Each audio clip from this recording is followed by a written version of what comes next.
Begitu diusunti dari pihak kamu masyarakat Ujung Dah, diusunti DPRK, anggota ji, menanti kepala dinas-dinas lain, anak-anak ji, rumah ji, cacara ji Jadi sampai orangnya dengan COVID-19 awalnya ipajauhi, orangnya langsung ke raya-raya ini. Janganlah membunuh anak kami, dia generasi penerus bangsa teh.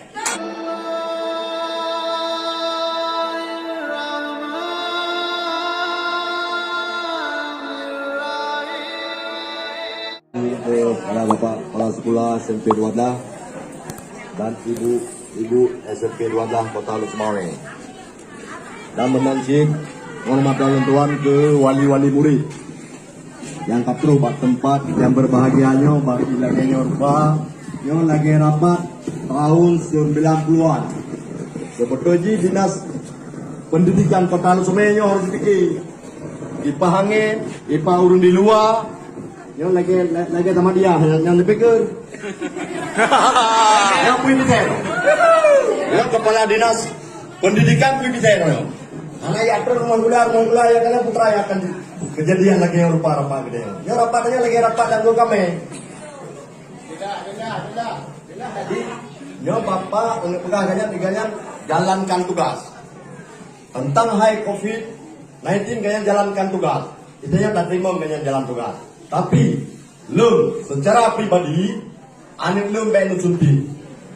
Akinan Muhammad Waliul Amri. Alinya urun-urun menyenang pegah haji urun mesin-mesin. Nah setuju urun-urun suntiannya?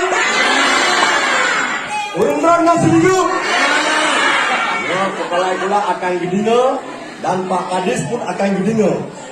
Berarti wali murid daripada SMP Luanda hanya diterima suntik vaksin COVID-19. Jadi Pak Awan selaku kepala sekolah dan ibu-ibu yang menjalankan tugas. Alanya memang guna suntik sampai lagi yang katakan baik media adalah irupahan yang mir, yang baik kalian. Baik secara diam-diam mesti irupahan ini. Yang tanda pegang Bapak kepala sekolah yang arahan orang yang semunti sampai jumpa ini. Yang disuntik silakan itu secara pribadi. Urun-urun yang demikian kron.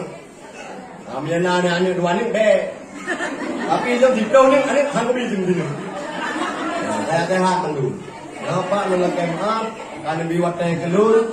Di tempatnya nya pernah dengan suntik orang yang pegah urun-urun. Nya hinon na komite adenan ajari.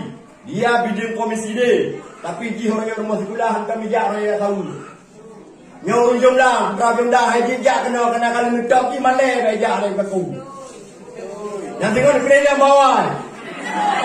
Dia dengar tim saya yang ikau si colek ke, dia dengar apa jamaah meramah mendung dah. Tadi saya pegah dia berokon bukan ini pilih yang kon yang lagi apa kejadian. Ana rasa tanggung jawab seorang wali kota, seorang dinas PK Kota Lusmawe. seorang DPRK dan anggota DPRK. Semua salam lingkup Pemko Kota Lusmawe, yo hanam tanggung jawab.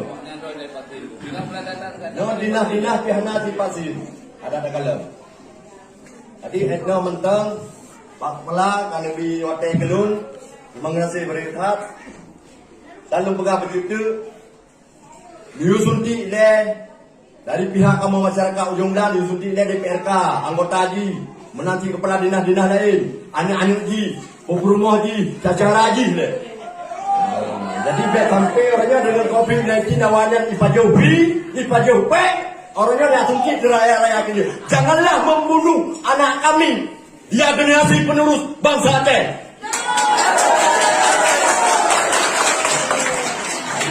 Assalamualaikum warahmatullahi wabarakatuh.